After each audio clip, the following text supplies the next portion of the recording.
যত তারিফ, যত প্রশংসা সবই প্রাপ্য খুদাওয়ানকারীমে, যিনি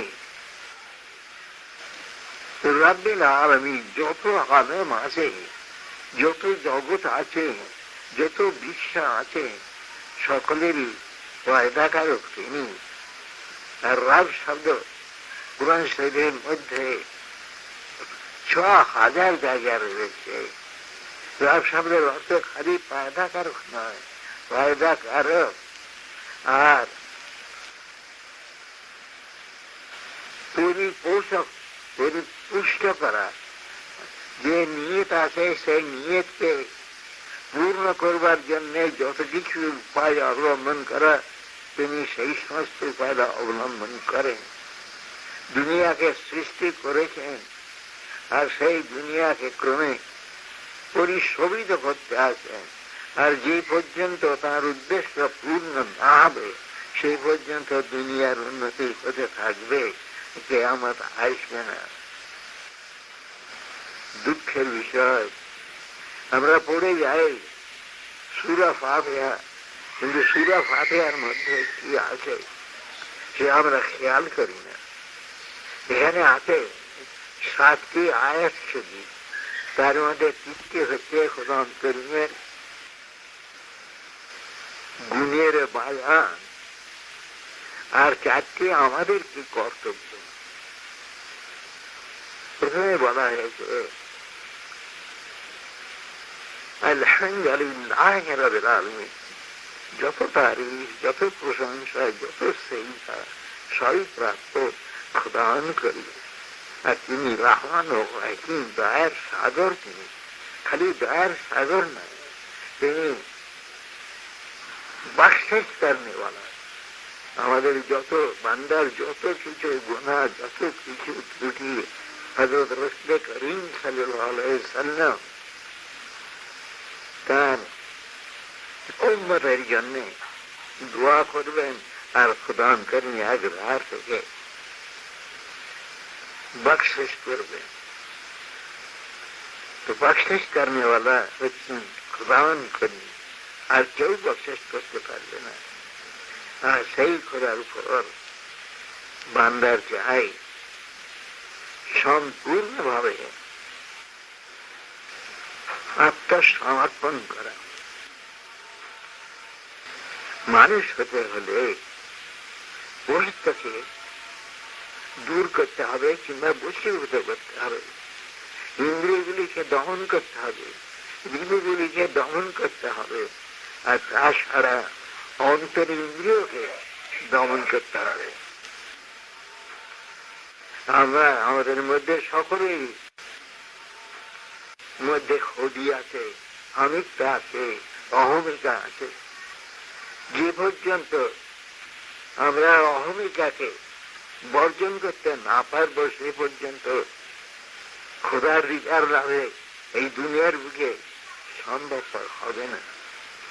খোদার অনুগ্রহ পেতে হলে নিজেকে একেবারে লয় করে দিতে হবে। নিজের যেন মাত্র কোন প্রকার ফাঁকা না থাকে। খোদার যত বান্দা আছে, যে জাতি হোক, যে ধর্ম হোক, যে স্থানই হোক, সকলকে সমভাবে খিদমত করা। আর তাদের খিদমত করলে খোদা তাআলার সন্তুষ্টি সাধিত হয়। দুঃখের বিষয়, আমরা মুসলমান মনে করি যে আমরাই সব কিছু।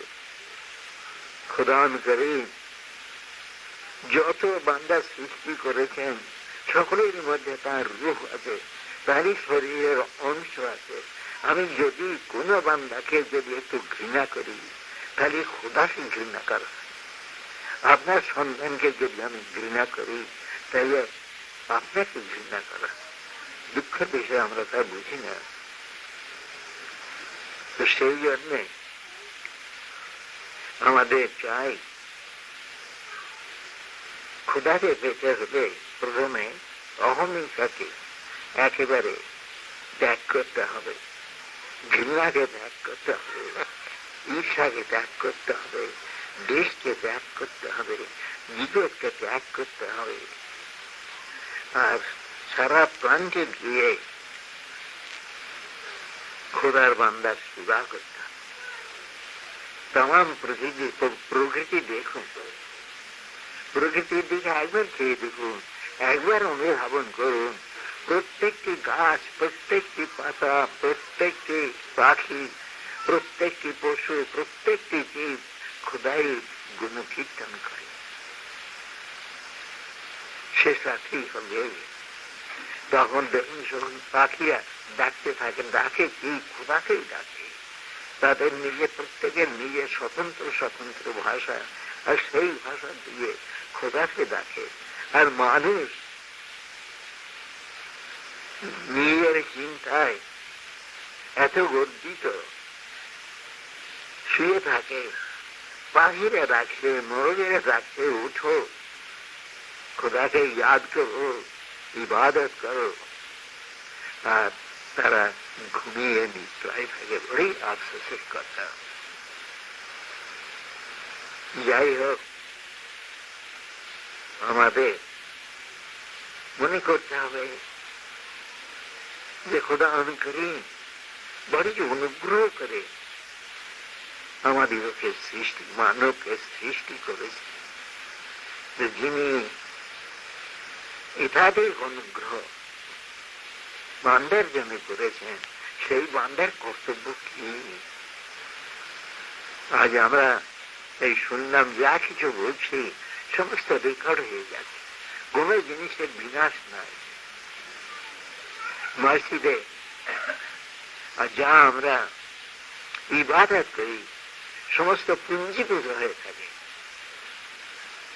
আমাকে এক বন্ধু বলছিলেন যে নটার মসজিদে যখন যাই নামাজ পড়ি, তখন নামাজ পড়তে কি এক আনন্দ পাই।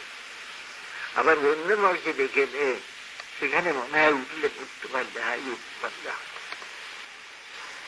যেখানে খোদার কালাম হামেশা পঠিত হয়, সেখানকার যে পরিস্থিতি, সে স্বতন্ত্র পরিস্থিতি। আমরা বুঝি না যা কিছু দুনিয়াতে সৃষ্ট সবই মানুষের জন্য। সারা প্রকৃতি, সারা উদ্ভিদ, সারা জীব সবই খোদা সৃষ্টি করেছেন এই বান্দার খিদমতের জন্য। আর সেই বান্দা কি উদাসীন, এটাই আফসোস। আমাদের অনেকের ধারণা আছে যে আলেম হলে ব্যাস, আর কিছু চাই না। কিন্তু এলিম আমাদের সঙ্গে যাবে না, আমাদের সঙ্গে যাবে আমল।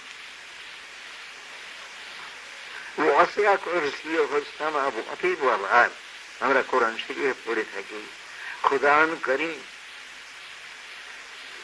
যত ভূমন্ডল আছে, একটা নয়, যত ভূমন্ডল আছে, যত আকাশমন্ডল আছে, সব বেঁপে আছে, তার কুরসি সব জায়গায় রয়েছে।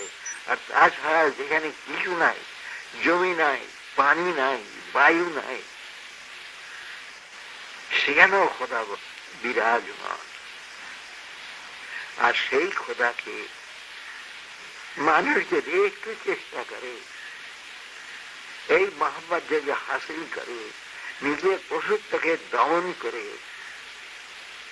যদি রুহানি শক্তিকে বাড়ায়, তাহলে যখন তখন যে খোদা এই সমস্ত অসীম জগৎ, সসীম জগৎ এবং তার বাইরেও যা ব্যাপী আছেন, সেই খোদাকে এক মুহূর্তের মধ্যে মানুষ বলে তার মহাব্বত উপলব্ধি করতে পারে, তার রহমতের ইঙ্গিত লাভ করতে পারে। আর রাত্রি দিনে আমি দেখছি, এই আমি বৃদ্ধ, আমি বেঁচে আছি কেবল তাঁরই রহমতে। সেদিন আমি বলতেছিলাম, ছোট ছেলে যখন দোলনায় বসে আছি, এমন সময় ওয়ালি সাহেব শুয়ে আছেন, দুপুরবেলা ঘুমোচ্ছেন, ঘুমিয়ে উঠে বলছেন যে আজ তোমার সম্বন্ধে দেখেছি, আর তিনি যা বলেছেন তাই এখন আমি সারা জীবন ধরে তাই পাচ্ছি। তো খোদান করিমের জ্ঞান, তিনি জ্ঞানময়, তার কাছে অতীত নাই, ভবিষ্যৎ নাই, সবই বর্তমান, সব কিছুতে নিজে দেখতে পাচ্ছি। আর সেই খোদা সর্বত্রই বিদ্যমান, সর্ববস্তুর মধ্যে বিরাজমান। আর তাকে মানুষকে দিয়ে একটু চেষ্টা করে, মানুষকে এত ক্ষমতা দিয়েছেন, মানুষ যদি একটু চেষ্টা করে তাহলে এক মুহূর্তের মধ্যে তার অস্তিত্বের উপলব্ধি করতে পারে। সূরাতুল জালালে বলেছে আমাদের নেকি, আমাদের বডি সবই লিপিবদ্ধ হচ্ছে। আগে আমরা বুঝতাম না, এখন বুঝতে যাচ্ছি। লিপিবদ্ধ মানে রেকর্ড। এই আজকে রেকর্ড দেখলাম, যা কিছু আমরা করি সমস্তই কিরামান কাতাবিন খোয়াতলা ফেরেশতারা, তারা এমন ভাবে অ্যাডজাস্ট করছে যে সবই আমাদের রুহের উপর যেন পড়ে। যত কুচিন্তা করি, যত কুকাজ করি, সমস্ত একটা কালিমা আমাদের রুহের উপর পড়ে। রুহটা আগে আমি বলছি একটা লাইটের স্বরূপ, একটা জ্যোতির স্বরূপ। এই জ্যোতির্ময়, he is the light, the energy. তো আমাদের রুহটা তারই কাছ থেকে, তারই একটা রুহের অংশ। তিনি নূর আলা নূর। আর গরিবের যে রুহ, তারই রুহের অংশ মাত্র। আর খোদাবন্দ করিম একটা গতি স্বচ্ছ, তার মধ্যে কোন রকম মলিনতা নাই। আর রুহের যে অংশ আমরা পেয়েছি তাতেও স্বচ্ছ। কিন্তু আমাদের কর্মদোষে, আমাদের চিন্তা দোষে সেই স্বচ্ছ রুহের উপর কালিমা পড়ে যায়। যখন কালিমা পড়ে যায় তখন সেই যে নূর আলা নূর, তার রিফ্লেকশন তার উপরে পড়ে না।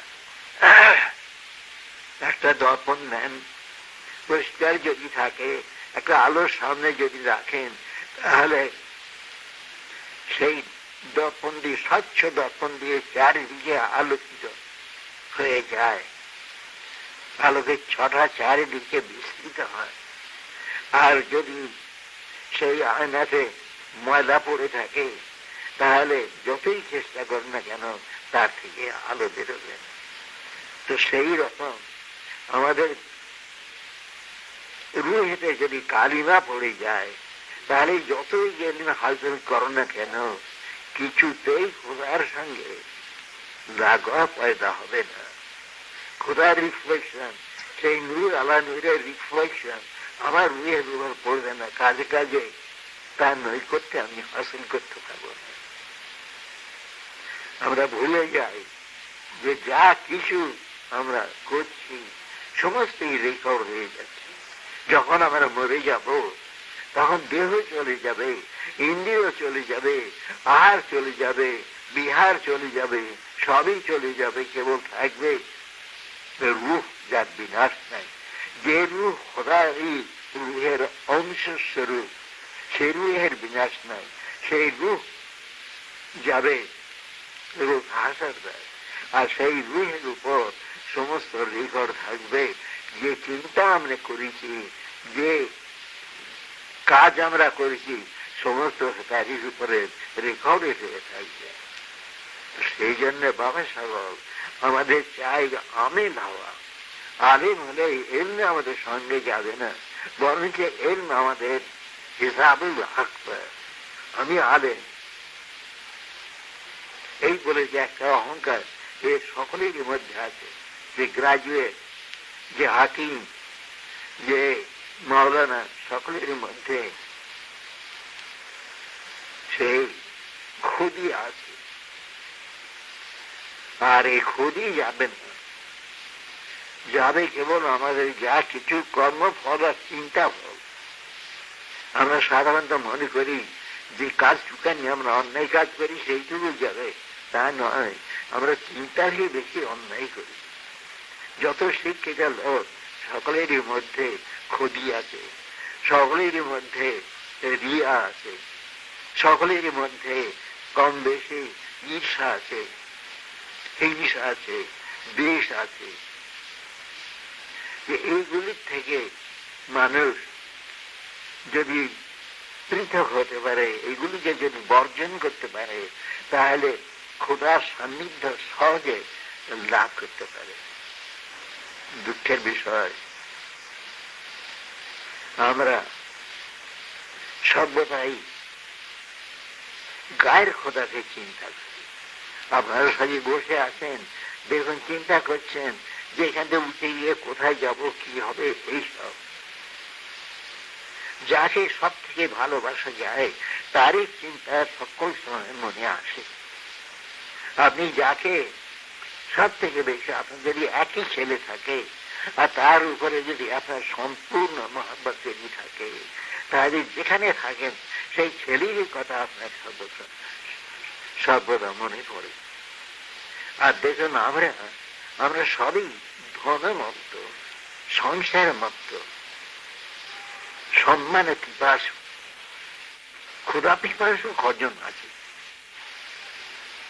তাই বলি বাবা, সকল কাজ করুন, সন্তানাদিকে ভালোবাসুন, সংসারকে রক্ষা করুন, সৎ পথে ধন অর্জন করুন, কিন্তু মনে করবেন এ সমস্ত খোদারই ধন, এ সমস্ত দিয়েছেন খোদাউন করিম।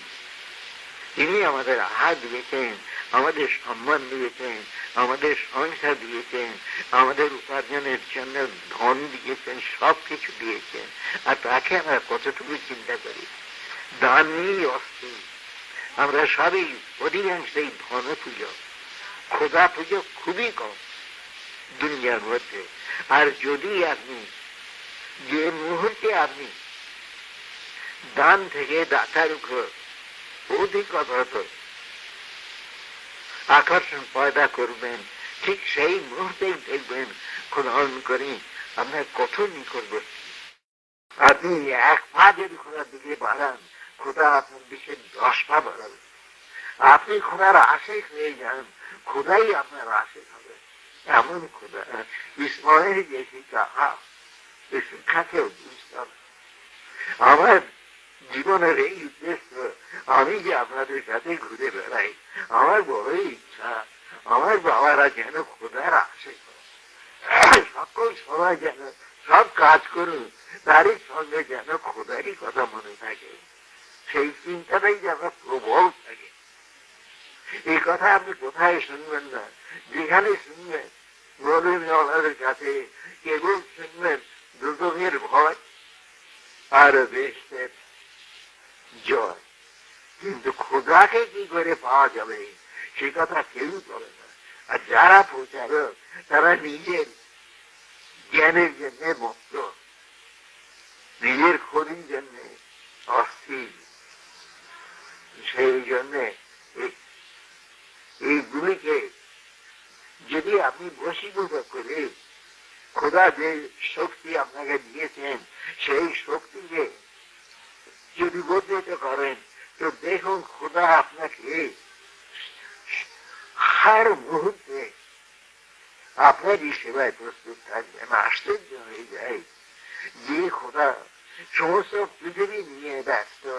আমাদের একটা পৃথিবী নয়, এরকম শত শত পৃথিবী আছে, কত সূর্য আছে, কত গ্রহ আছে, কত উপগ্রহ আছে, আর সমস্তকে যিনি পরিচালনা করছেন সেই খোদাকে মানুষ যদি একটু চেষ্টা করে, তাহলে সেই খোদাকে মুহূর্তের মধ্যে তুমি তার ইঙ্গিত পেতে পারে, তার মহব্বত পেতে পারে, সবই কিছু পেতে পারে।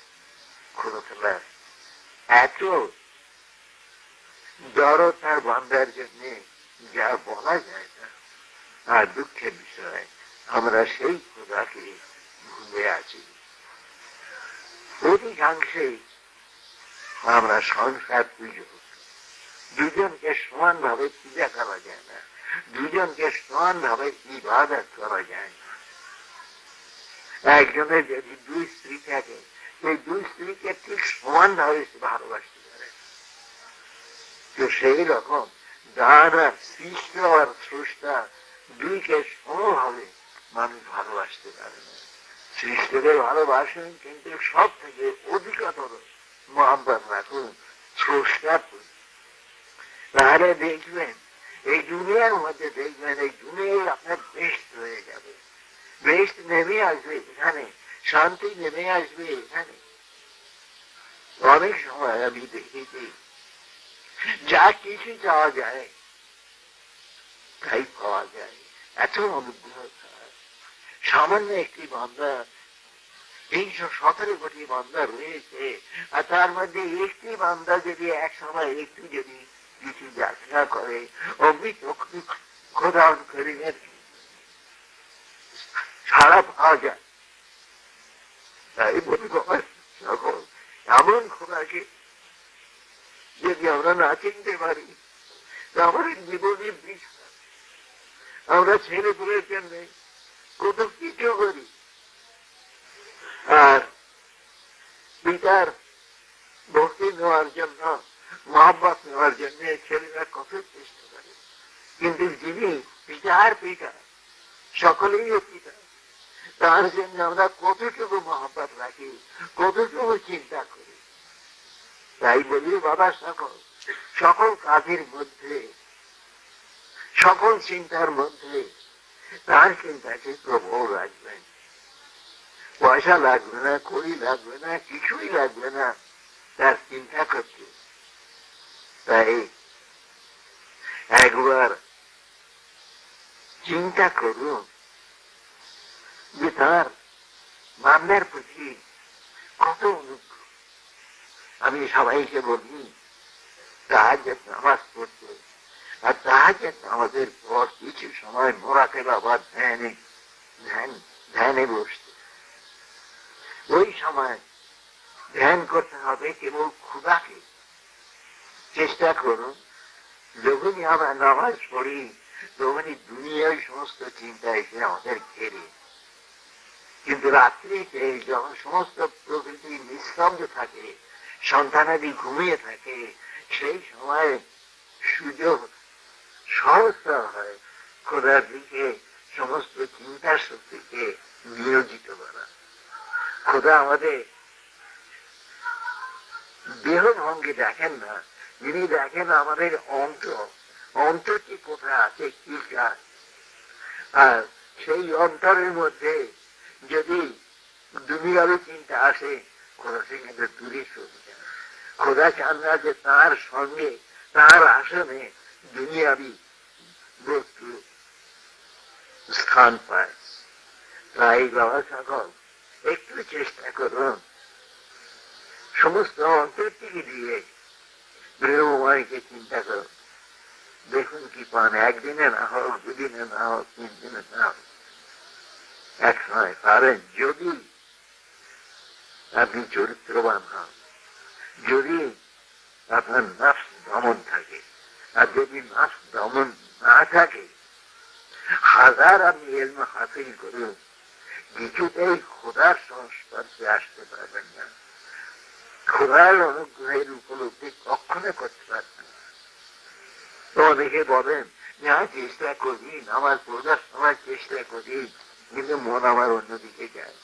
তাই বলি তাদের, যখন পাখি শিকার করে তোমার মন কোন দিকে থাকে? পাখির সঙ্গে আর তোমার বন্দুকের মাছের সঙ্গে যদি সূত্রপাত হয়, তখনই যাও চলে পাখি পড়ে যায়। সমস্ত চিন্তাকে দূর করে তোমার শিকারের দিকে খেয়াল থাকে, আর তাহলে শিকার তখনই পড়ে যায়। আর তা যদি না হয়, অন্যদিকে খেয়াল থাকে, কখনো শিকার করে না। তো যখন পাখি শিকার করতে পারো, খোদাকে শিকার করতে পারো না, ইচ্ছে খেলা। একটু চেষ্টা করো। কিন্তু ওই যে বলছি, আমাদের অন্তরায় হচ্ছে পশুত্ব। প্রত্যেকের মধ্যে পশুত্ব আছে, প্রত্যেকের মধ্যে ঋষিত্ব আছে, প্রত্যেকের মধ্যে শয়তানি খেয়ালাত আছে, আবার প্রত্যেকের মধ্যে খোদার রূহের অংশ আছে, খোদার শক্তি আছে। যত চেষ্টা করবেন পুরুষকে দমন করতে, নফসকে দমন করতে, ততই রুহানি শক্তির বৃদ্ধি হবে।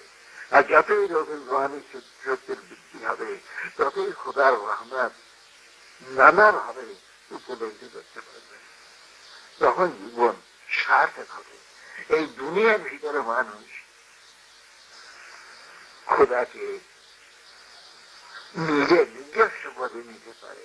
এত এত দয়া খোদা করিম বান্দাকে দিয়েছে। বান্দা যদি খোদার আশে যায়, খোদাই তার আশে যায়। খোদাই নিয়ামত নিয়ে চারিদিকে তারাকে আসেন যে নাও নিয়ামত নাও, নিয়ামত নাও, নিয়ামত নাও। কোথায় আমরা সব উদাহরণ শুনি, কেবল নিজের যে স্বার্থ আমরা পূজা করি। তাই বলছিল, যেখানে স্বার্থ পূজা আছে সেখানে খোদা পূজা নয়। দুই বছরকে একই সময় পূজা করা যায় না, ইবাদত করা যায় না, জিহাদ করা যায় না। দেখুন আমাদের অধিকাংশই সব স্বার্থ পুজো, যাতে স্বার্থ হাসিল হবে সেই জন্য সমস্ত জীবন দিয়ে আমরা ছুটাছুটি করি। খোদার জন্য ছুটাছুটি কজন করি। খোদার রহমান রহিম দয়ার সাগর, কোন শব্দে প্রকাশ করা যায় না তার গুণবত্তার কথা। মানুষের প্রতি তারা এত দয়া যার সীমা নাই। কিন্তু দুঃখের বিষয়ে অন্ধ মানুষ, সে নিজের স্বার্থ নিয়ে ব্যস্ত। দুদিন পরে যেখানে যেতে হবে তার জন্য কতটুকু মানুষ চেষ্টা করে। একদিন আমি গিয়েছি আমাদের পূর্বতন ইন্সপেক্টর নলি আব্দুল সাহেবের সঙ্গে দেখা করতে। জিজ্ঞাসা করছি, মৌলী সাহেব কেমন আছেন? তিনি বলছেন, বাবা বৃদ্ধ হয়ে যদি স্ত্রীকে হারায় তো তার মনের অবস্থা কি হয়। বলতে বলতে তিনি বললেন যে আমি অনেক চেষ্টা করেছি, অনেক গণকের কাছে গিয়েছি যে একবার আমি স্ত্রীকে দেখতে পাই। হঠাৎ একদিন তিনি নিদ্রা জলে এসে উপস্থিত। আমি জিজ্ঞাসা করছি যে তুমি কেমন আছো? তোর খোদা আমাকে খুবই ভালো রেখেছে, তো না আমি তোমার সঙ্গে যেন যেতে পারি দেহত্যাগের পর। তিনি বলছেন, আপনি যা কিছু করেছেন এই কাফি নয়, এই যথেষ্ট নয়, আরো কিছু খোদা দিকে অগ্রসর হতে হবে। তো যে আমাকে দেখে দোয়া করবেন, তো দোয়া আমিও করবো, আপনিও করবেন, কিন্তু তিনি বেনিয়াজ, চাইলেই আমি যে দেবেন তা না। যার যতটুকু দেখি ঠিক সেই পরিমাণে তাকে বেহেশতের সেই অংশ দেবে। তাই তিনি বলতেন যে জিজ্ঞাসা করলাম বাড়ির এক সলিসিটার যে আমার ছেলের সঙ্গে বিয়াতে ছিল, সেখান থেকে পাস করে এসেছে, তার কথা। তো যে সে বেহেশতে আছে বটে, কিন্তু বেহেশতে গুদম ঘরে সব কুলের নিম্ন স্তরে আছে। যখন বিলাতে ছিল তখন এক বেগির আসে ভালোবাসার মধ্যে পড়ে যায়। তারই ফলে যখন মৃত্যু হয়ে যায় তখন তাকে দেখা যাচ্ছে যে বেশ আছে বলে, কিন্তু রাজার সর্বনিকৃষ্টতম নোয়াবাড়ির আরেকটি লোকের কথা জিজ্ঞাসা, কারণ আমি তার সঙ্গে এক সময় গেছিলাম মধুপুর বায়ু পরিবর্তন, লোকটি লোকটি তার কথা জিজ্ঞাসা করেন, হ্যাঁ তিনি আছেন, বেহেশতে আছেন, বৈধম পূজা। তার মানে যে ওই স্ত্রীকে তার উপরে আছে। এই যে বেহেশতের আট পর্যায়ে কজন আমরা তো জানি, আমাদের যেরকম ভাবে নেকি হবে আমরা হয়তো মনে করি এখানে যে স্ত্রী নিয়ে আছি সেখানে সেই স্ত্রীকে পাবো, কখনো নয়। যার যতটুকু নেকি ঠিক সেই অনুসারে বেহেশতের সেই স্থান স্বীকৃতি করবে। যাই হোক, বাবার স্বভাব ফাঁকি দেওয়ার ঝুঁকি নাই। যা কিছু করবেন সব কিছু রেকর্ড হয়ে থাকবে। তাই বলে যে আমল যাতে দুরুস্ত হয়, যে আমল যদি দুরুস্ত করতে চেষ্টা করবেন, আমাদের সঙ্গে আমলই যাবে, এলিম যাবে না। এলিম বরঞ্চ হিজাব সৃষ্টি করে, খোদির সৃষ্টি করে, আমিত্বের সৃষ্টি করে। খোদাকে পেতে হলে একেবারে নিজে ভুলে যেতে হবে, নিজেকে একেবারে ধূলিবৎ করতে হবে, কোন প্রকার অহংকার কাছে যেন না আসে। তারপরে ইবাদত করতে বসুন সমস্ত অন্তর দিয়ে।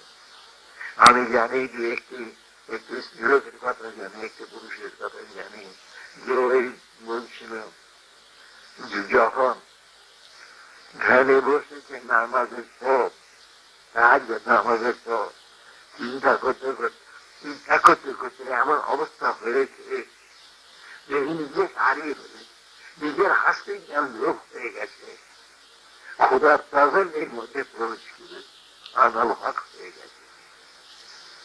এই মানুষ, এই আমরা যে মানুষ আছি, এর থেকে যদি আমরা চেষ্টা করি তাহলে ওই অবস্থা পেতে পারি। তবে সে অবস্থা বেশিক্ষণ থাকে না, কিন্তু যে একবার পেয়েছে জীবনের মধ্যে, সে বেশ নিয়ে খরচ করেছে, বেশ কিছুই নয়। বেশি ভাই যদি গদির থেকে একদিক দিয়ে বেশি একটা হাদিতে বেশি, এখানে আপনার যত লোক আছেন আমাদের বিচার সকলেই বেশি, কিন্তু খোদাকে পেতে হলে বেশ কি হবে। তাই হযরত রাবিয়া বলে গেছিলেন যে দেখো, আমি দুই হাতে, এক হাতে পানি নিয়ে যাচ্ছি, এক হাতে আগুন নিয়ে যাচ্ছি, এ পানি দিয়ে দুধকটা নেব আর আগুন দিয়ে বেশি জ্বালিয়ে দেবো। আমি তো অবাক করি না বেশি, ক্ষুদ্রাকে যদি পাই বেশি নিয়ে কি হবে। এই সমস্ত লোক বেশির পেশা যারা থাকবে, ঘাসের সময় 3 ভাগ হবে, ডাইনে 1 ভাগ থাকবে, বাঁয়ে 1 ভাগ, সামনে 1 ভাগ। ওলিয়াল্লাহ যারা থাকবে তাদের সমস্ত শরীর দিয়ে স্ফুলিঙ্গ বেরোতে থাকবে, জ্যোতি বেরোতে থাকবে। ক্ষমতাদের আর জিজ্ঞাসা করবে না, সকলকেই বেশ নায়ক করবে। আপনারা দেখুন, একটু এখন নামাজ পড়ার সময় দেখবেন চারিদিকে খোদা নূর রয়েছে, নূরই নূর। তো খোদাকে যদি পাওয়া যায় তো বেশ কি হবে, বেশ ঠিক করবে। সেখানেও অধিকাংশ লোক এই বেশ যাবে, দুজনে যাবে খুবই কম লোক। খোদা সৃষ্টি করেছেন যেমন অরশ্মি প্রচারকের কাছে যে পীরের উপর আগুন দিয়ে জ্বালানো হবে, লোহা দিয়ে, লোহার হাত দিয়ে মারতে হবে, কত কিছু। তো খোদা তিনি জ্ঞানময়, তিনি বান্দাকে সৃষ্টি করেছেন কেবল দুজনে করতে। আমাদের মধ্যে যে যত অন্যায় করবে তার হৃদয়ে তত কালিমা গভীর হয়ে দাঁড়াবে। আর খোদারণ করি আমাদের সকলকে ফিরিয়ে দিয়েছে, ইচ্ছা করলে ভালো কাজ করতে পারি, ইচ্ছা করলে মন্দ কাজ করতে পারি। তো সেই মন্দ কাজের জন্য, মন্দ চিন্তার জন্য আমরা স্বয়ং কালিমা অর্জন করি। আর খোদা এত আফান, এত রহিম, তিনি মৃত্যুর পরে তখন তিনি এই বান্দার জন্য চেষ্টা করবেন যে কিসে কালিমাটা দূরীভূত হবে।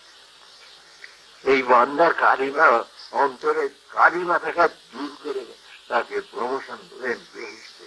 এই খোদার ইচ্ছা, এমন রহমান, এমন দয়াল খোদা কেউ চিন্তা করতে পারে। আমরা সমস্ত জীবন নিজের ইচ্ছা মতো কত ন্যায় অন্যায় করলাম, আর শেষকালে যখন আমরা ভোগ করতে যাব কর্তব্য করতে যাব, অমনি খোলা এসে চেষ্টা করবেন কিসে আমাদের সেই কালিমাটা দূর করে আমাদের দৃষ্ট দিতে পারে।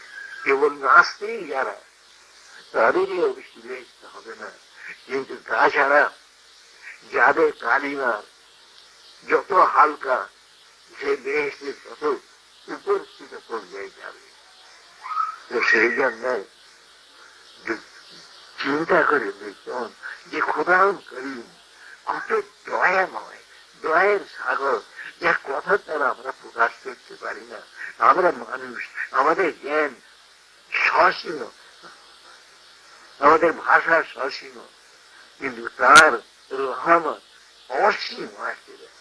একটু বাবারা একটু অগ্রসর হন, দেখুন আপনাদের জন্য। যাই হোক, অনেক সময় আমি মিলাম আপনাদের কাছে কিছু শুনতে চাই। আমাদের হযরত রশিদ পারভীজ ছিলেন, আমরা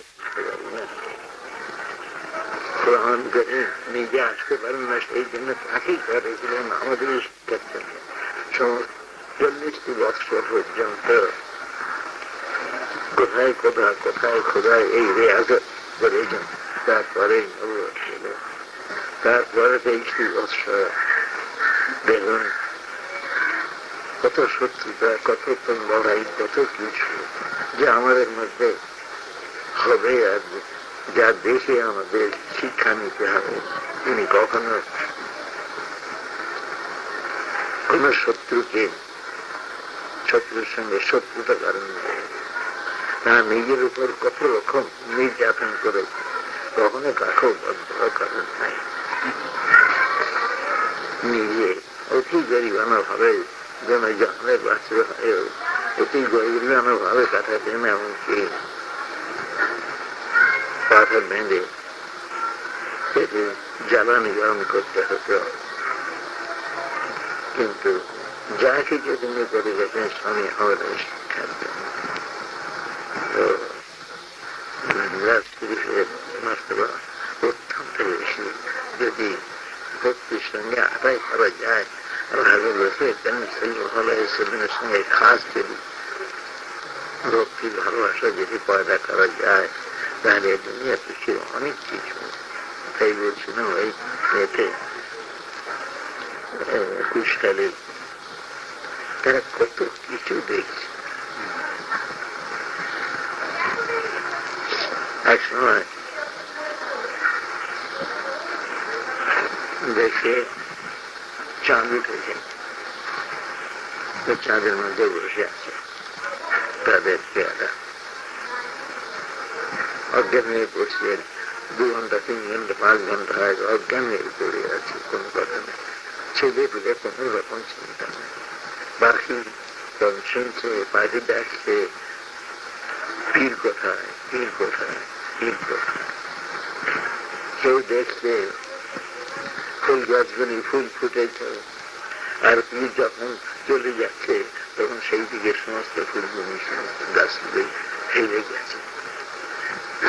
নিশান একটা কিছু না দেখে তার ফলে ভালোবাসা সেরকম হয় না।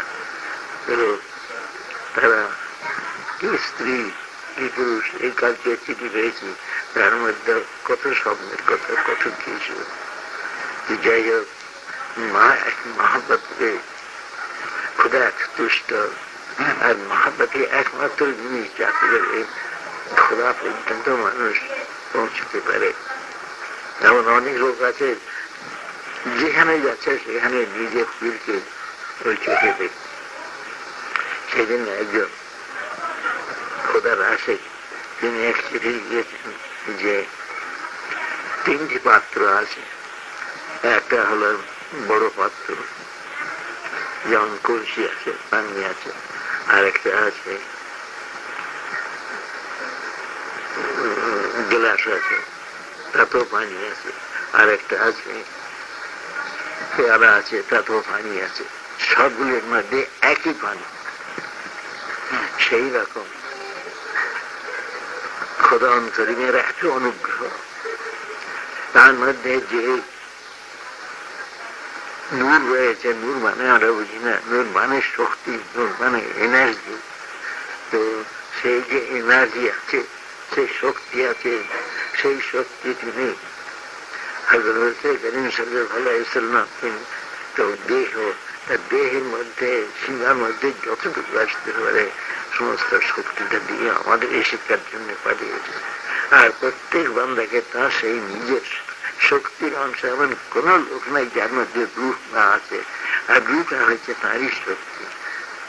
আমরা রূহ চিনি না, জানি না। ডাক্তার এই মহাকাশে কত কিছু করছে, কেউ পর্যন্ত বলতে পারে নাই যে রূহটা কোথায় আছে, কিভাবে আছে। আমরা আমাদের চোখে জড় পদার্থ আমরা দেখতে পাই, অজড় যে সেটা আমরা দেখতে পাই না। তবে এইটুকু আমি সূর্যের সঙ্গে বলতে পারি যে একটু রাতে যে অগ্রসর হয়ে যান তো দেখবেন, চোখ মুজে দেখবেন চারিদিকে খোদার নূর নূরান্বিত হয়ে গেছে, সব আলোকিত হয়ে গেছে। চোখ মুজে দেখবেন, কখনো দেখবেন নক্ষত্র খেলতে আছে চারিদিকে, কখনো দেখবেন খুশবু চারিদিকে এসেছে, কখনো দেখবেন ফিস সামনে বসে আছে, কখনো দেখবেন ফেরেশতারা। আমার চাচা তিনি শেষকালে মসজিদে থাকতেন, তারপর খেতে যেতেন ছেলেদের বাড়ি। এক ছেলের বাড়িতে খেতে গেছেন, এর মধ্যে ঝড় বৃষ্টি এসেছে, কি করে আসবেন তাই ভাবছেন। এমন সময় দেখা যায় পিছনে অনেকগুলি লোক তাকে নিতে এসেছে। তখন তাদের সঙ্গে মসজিদে এলেন, মসজিদে এসে ফিরে দেখতেও না, সব ফেরেশতারা এসেছিল, তারা চলে গেল। তো মানুষ যে একটু অগ্রসর হয়, তো ফেরেশতারা খিদমত করতে প্রস্তুত হয়ে খোদন করবে। বান্দার জন্য এত অনুগ্রহ। আমরা